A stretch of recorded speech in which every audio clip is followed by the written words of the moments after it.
The short friend. Every friend group has this guy. Maybe pushing 5'5" on a good day. He immediately becomes furniture in any room he walks in. Somebody rests an elbow on his head or asks if he needs a booster seat for the couch. He has a few nicknames. They will vary per friend group, but maybe something like Hobbit or Ankle Hugger, whatever the name is in your group, you know it. When I first started this section, I knew that person came straight to mind. The one thing about this friend is that he is actually dangerous. Years of getting bullied created a secret monster. You make one short joke and you're either getting a straight liver punch or hearing words that shouldn't come out of one's mouth. Maybe something about your hairline, weight, or family. Because he will never win the height war, he had to develop the skills of the mouth, making himself undefeated in verbal combat. The truth is, most of the time the short friend really doesn't mind when you talk about his height, but he just finds it fun firing back and forth. Not only is it fun, it creates a great connection between the two firing at each other and just generally glues the group together.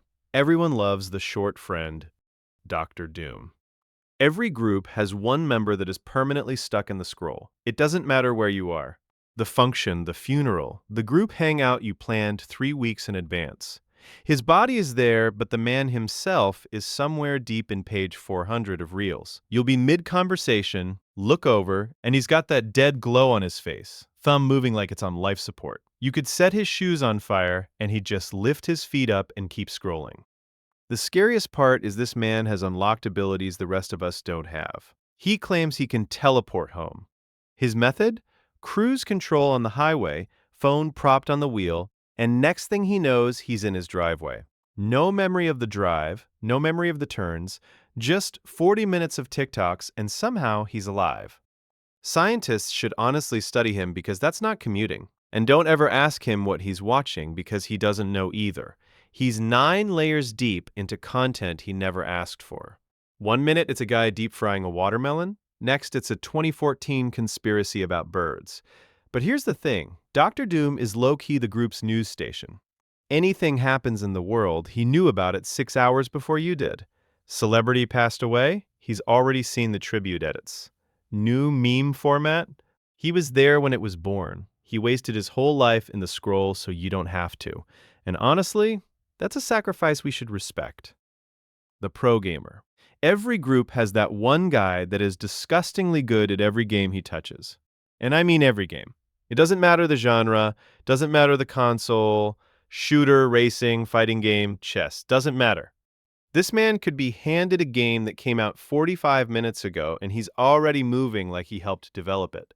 And the part that hurts the most, you could have years on him. That one game you've been grinding since middle school, the one thing you're actually proud of. He picks up the controller, says, "Wait, so which button is shoot?" and 20 minutes later he's dropping numbers you've never seen in your life. There's no explanation for it. He just has that dog in him. Some people are born with a silver spoon. This man was born with aim assist built into his hands. The worst thing you can do is talk trash to him, because he doesn't even celebrate. No screaming, no jumping around. He'll destroy your whole existence in the game and just quietly go, "Yeah, good game," like he didn't just end your career in front of everybody. But every group needs the pro gamer, because when you're getting cooked online by some random kid, he's the one you hand the controller to. He's not just your friend, he's your personal bodyguard for the digital world. The Degenerate. Every group has that one friend that treats every single night like it's New Year's Eve. Doesn't matter if it's a Tuesday. Doesn't matter if he has work at 7 a.m. You text him, you trying to go out, and he's already outside your house with the car running. This man has never once in his life said, "Nah, I'm staying in tonight." Those words are physically not in his vocabulary. And he doesn't just go out, he goes out. He's on a different program than the rest of us. While you're nursing your second drink doing math on how you'll feel tomorrow, he's operating on another frequency entirely. And I can't fully explain what I mean by that, but let's just say his house key has seen things a house key was never designed for.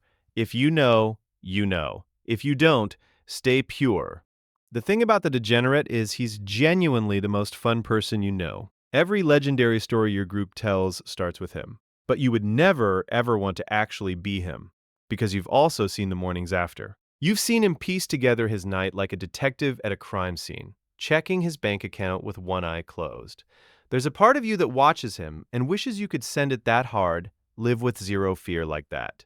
And there's another part of you that wants to sit him down like, "Brother, I love you, but we need to talk." He's living life at 200 miles an hour, and the whole group is quietly praying he makes it to the destination. The host. Every group has one house, not one friend, one house. Because the host doesn't actually invite anybody over. That stopped years ago. His home is public property now. Somebody will drop a message in the group chat like, "Yo, we linking at his crib tomorrow night." And before the host has even seen the message, 6 people have confirmed someone's already claimed the good couch and the plans are locked in. This man finds out about parties at his own house the same way everyone else does. He'll come home from work, and there's already 2 people in his living room playing his console, eating his cereal, feet up on his table like they pay rent. He doesn't even ask questions anymore. He just nods and goes to his room to change. But here's the secret nobody talks about. The host is low-key winning. Hosting is actually the easiest job in the group. He gets the best sleeping spot every single time, no negotiating, that's his bed. He never has to do the awkward, "Hey bro, can I get some of that food" dance? It's his fridge. While everyone else is fighting over the air mattress and rationing snacks, this man is sleeping in comfort with a fully stocked kitchen 2 steps away. And you can't mention the host without mentioning his parents, because they're always the most laid-back humans you'll ever meet in your life. They'll walk past 8 teenagers screaming at a TV at 2 a.m. and just say, "You boys want pizza?" At some point, they stop being his parents and become everyone's parents. They know your name, your business, your girl problems.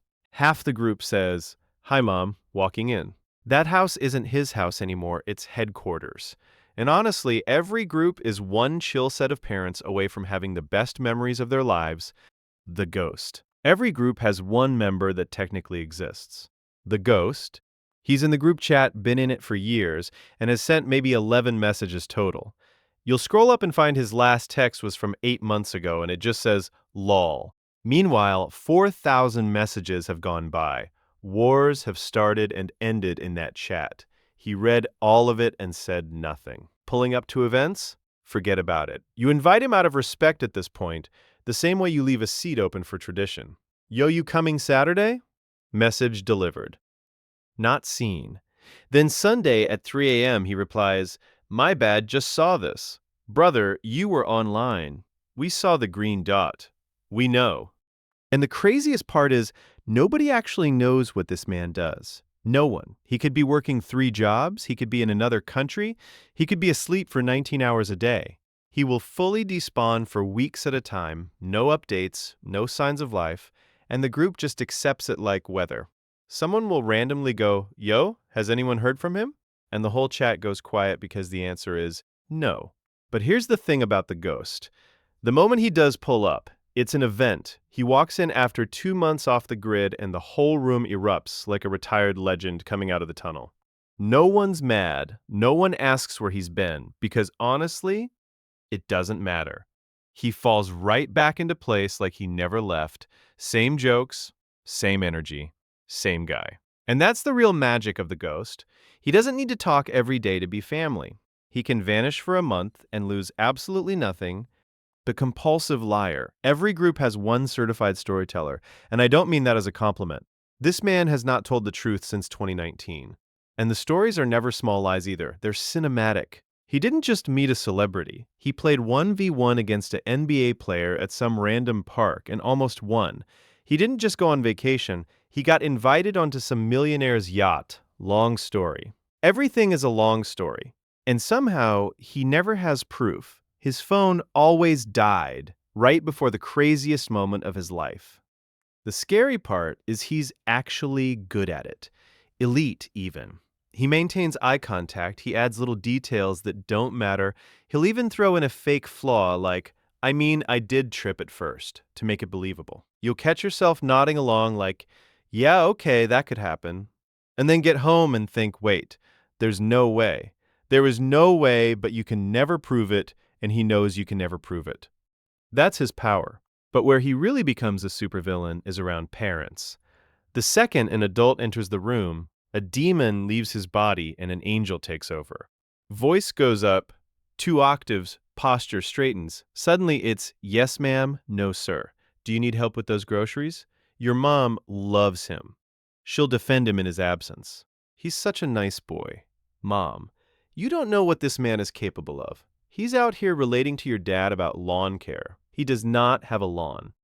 And the wildest part of the compulsive liar is that deep down, you don't even want him to stop, because his lies are genuinely better than everyone else's true stories. The group knows maybe 20% of what he says is real, we just don't know which 20%, and honestly, that mystery is the entertainment, the athletic friend.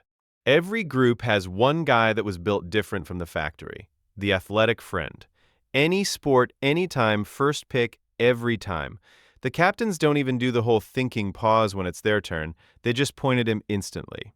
Being picked after him isn't even an insult, it's just the natural order of things. First him, then the rest of humanity. And the disrespectful part? He doesn't even train. You've never once seen this man practice anything. You're out here doing drills, watching tutorials, stretching for 20 minutes so you don't pull something. He rolls off the couch, still chewing his food, and runs a 4.5.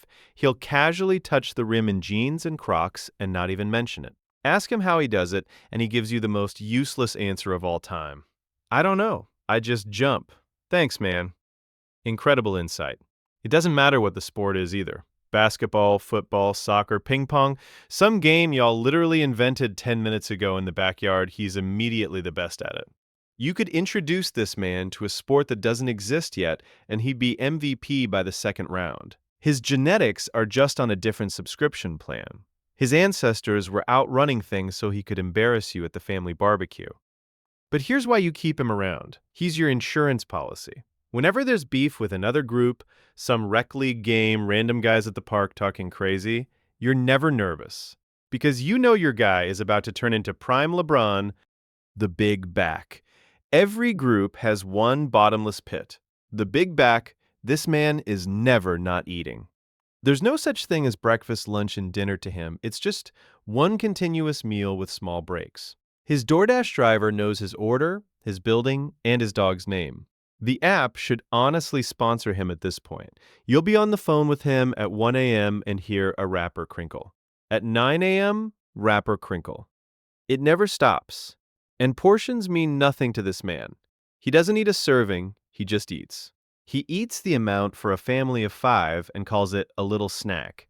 But he's most dangerous at your house. He walks in and goes straight to the fridge before he even says hello. Leftovers you were saving? Gone. Snacks you hid. Found and demolished. Your mom bought groceries yesterday and now she's asking what happened. What happened is the big back happened. But you can never stay mad because food is his love language. He'll show up to your lowest moments with 2 bags of takeout like, I got you, bro. Always late. Seriously, this one kinda pisses me off. Every group has that one friend that has never been on time in his entire life. Not once. Not to school, not to work, not to his own birthday party.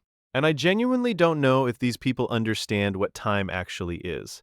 Like as a concept, I think when we say 11 a.m., he hears a rough suggestion. A vibe, a general season of the day. Because here's what kills me. You'll agree he's picking you up at 11. So at 11, you're outside, ready, like a functioning human being. Meanwhile, at exactly 11 o'clock, that is when this man starts getting ready. Not 10:30, not 10:45. The agreed upon time is his alarm to begin his morning. So what were you doing before that? What was happening in that house? You knew about this yesterday. You had all of last night, all of this morning, and you chose to start your shower at the exact minute you were supposed to be here.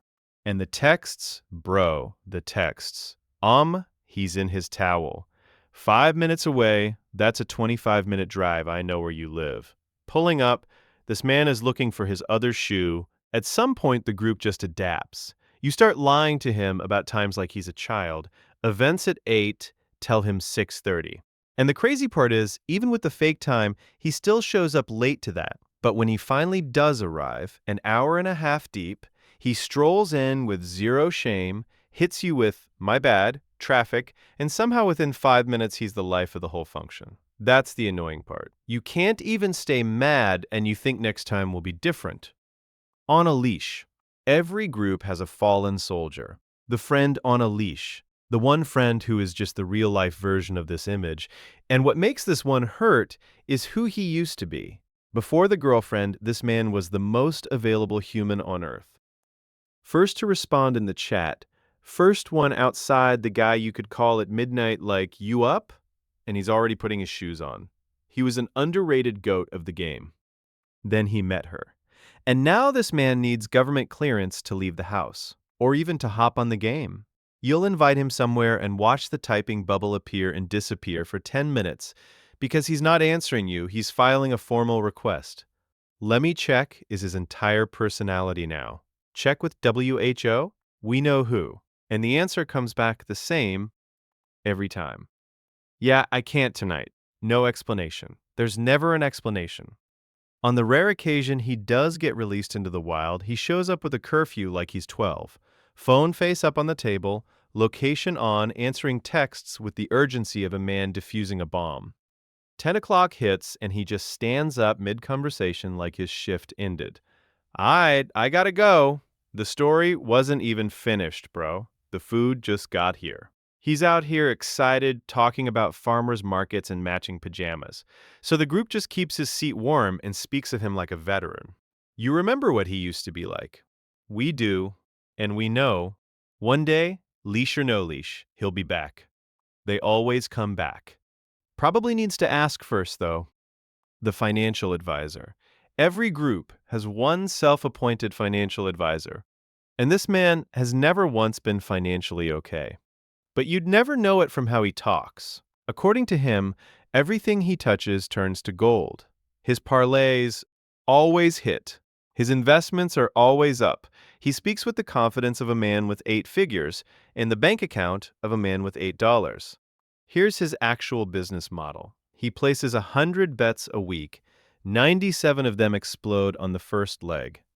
But those 3 that hit, those go STRASTA. Screenshot, green check marks, I told you all. Told us when. Where was the message before the game, brother? Show us. One prediction sent in advance. You can't because the losses get deleted like evidence. This man runs his gambling like a highlight reel, and we're only allowed to see the touchdowns. And every few months, he finds the one. Some coin, some app, some opportunity that a guy he met online put him onto. Suddenly, that's his entire personality. He's sending you videos, he's using words like passive income and getting in early, he's telling you the window is closing. Bro, just put in 200, you'll thank me. And when you say no, he looks at you with genuine pity, like you just turned down early Bitcoin. Then 3 months later, the whole thing evaporates and it's never mentioned again. Not a word. Straight to the next one. Because that's the thing about the financial advisor, he never stops believing.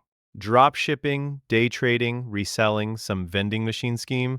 This man has tried everything except a savings account. He's been 6 months away from making it for 6 years. And honestly, you low-key respect it. Because if one of these schemes ever does hit, you know exactly what's happening. He's pulling up in something ridiculous, paying for everything, and reminding you every day for the rest of your life that you missed the free money, the entrepreneur. Now, this guy is who the financial advisor pretends to be. Every group has one, and you almost don't notice him at first, because unlike the last guy, he's not screenshotting anything. No group chat announcements, no "we're all gonna make it" speeches. He just quietly disappears into the grind and lets you find out on your own. And he's been through everything. Cutting grass, flipping sneakers, editing videos, a car detailing thing that one summer he was buying stuff from garage sales and tripling it online. Most of them failed. He doesn't hide that either. He'll tell you straight up, yeah, that one flopped. Lost like $300. Learned a lot though. No excuses, no drama. Just on to the next one. Where the financial advisor deletes his losses, the entrepreneur takes notes on his. But here's the plot twist. It's actually kind of working. It starts small. You notice he's always got money for food. Then he casually mentions he can't hang Saturday because he's got orders to pack. Orders? What orders? Then one day he pulls up in a car, not a crazy car, but a paid-for car. And you're sitting there doing the math like, wait a minute, when did this happen? It happened while everyone was asleep. That's when. The best part about the entrepreneur is he never makes you feel behind. He's not lecturing anybody, not calling anyone lazy, not selling a course. But if you ever pull him aside like, yo, how do you actually do that? He'll break down the whole blueprint for free. Every mistake, every number, like he's been waiting for someone to ask. Because that's the difference. The financial advisor wants you to watch him win. The entrepreneur wants to win, and if you're smart, you'll ride with him. Every group has a friend that's going to make it. It's this one, it was always this one, the Gym Junkie. Every group has one member whose entire personality is the gym, not fitness. The gym. There's a difference. Ask him how his day was. He tells you what he trained. Ask him if he's free Saturday. Depends what time he's training. Every plan you make with this man gets scheduled around a workout, like the gym is a dialysis appointment. Yeah, I can come, but I gotta train first. Brother, it's your cousin's wedding. His whole world runs on the system. Chicken and rice at all times, a gallon jug of water he carries like a toddler. He's got opinions about creatine brands. You mention any body part in casual conversation and he starts telling you how to grow it. Nobody asked. Somebody sneezes and he goes, yeah, that's probably your form. But here's the part nobody talks about. The Gym Junkie has the most generous definition of a productive day in human history. As long as he made it to the gym, that day is a win. Doesn't matter that he woke up at 1 p.m. Doesn't matter that he doom-scrolled for 9 consecutive hours, ignored every responsibility, ate cereal for dinner, and answered 0 texts. He hit chest. Day. Successful, life is on track. This man does 45 minutes of curls and walks out feeling like he ran a Fortune 500 company. The rest of the day is just recovery, technically. And look, you clown him, but deep down you respect him. Because while your resolutions died in January, he's been showing up every single day for years. He's the one who drags you to the gym when you're down bad, spots you, hypes you up over the smallest lift like a proud dad. The 9-5 friend. Every group has one friend that treats his minimum wage job like he's running the company. This man is on shift at a place that pays him the legal minimum, and he moves through that building like his last name is on it. Setting alarms for 5:30 a.m., ironing his uniform, showing up 15 minutes early to a job that would replace him by Thursday if he vanished. And the effort, bro. The effort is criminal. He's covering shifts, training new hires, staying late off the clock just to help close up. He comes home stressed, genuinely stressed. He'll be at the function with his mind somewhere else, and when you ask what's wrong, it's inventory. It's a schedule change. It's Marcus called out again, and now Saturday's going to be crazy. Who is Marcus? Why do we all know about Marcus? And here's the math that breaks my heart. He could put in half the effort and receive the exact same paycheck, down to the cent. There is no bonus coming. That employee of the month plaque is not a currency. Meanwhile, the man who owns the company is on a yacht somewhere, doesn't know this kid exists, will never know he exists, getting $1 richer every time my guy stress sweats through a rush hour. My friend is out here having heart palpitations to fund a stranger's third boat